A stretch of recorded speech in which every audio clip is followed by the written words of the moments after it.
ഭൂഗർഭ മോസ്ക്, അള്ളുങ്കൽ, കോതമംഗലം.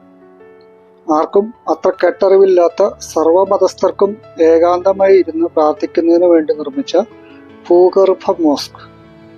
കോതമംഗലം മൂന്നാർ റോഡിൽ ഊന്നൂൽ കഴിഞ്ഞുള്ള അടുത്ത സ്റ്റോപ്പ്. ഉത്തരദിശയിൽ നിന്നും വലത്തോട്ട് ഒരു 4 കിലോമീറ്റർ സഞ്ചരിച്ച് വനാതിർത്തിയിലെ അല്ലുങ്കൽ എന്ന സ്ഥലത്തെത്തിയാൽ കാണാം ഭൂഗർഭ നിർമ്മിത ഈ മനോഹര മോസ്ക്.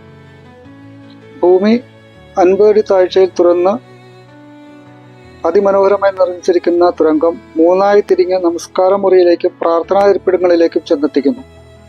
ഈ വ്യത്യസ്തമായ കാഴ്ച എല്ലാവർക്കും പോയി കാണുക തന്നെ വേണം. 2025 ജനുവരിയിൽ ഉദ്ഘാടനം ചെയ്യപ്പെട്ട ഈ മോസ്കിന്റെ നിർമ്മിതി ഇപ്പോഴും തുറന്നുകൊണ്ടിരിക്കുന്നു. ഏകാന്ത പ്രാർത്ഥന ആഗ്രഹിക്കുന്നവർക്ക് പറ്റിയ ഒരിടം. കോതമംഗലം അള്ളുങ്കൽ ഭൂഗർഭ മോസ്ക്.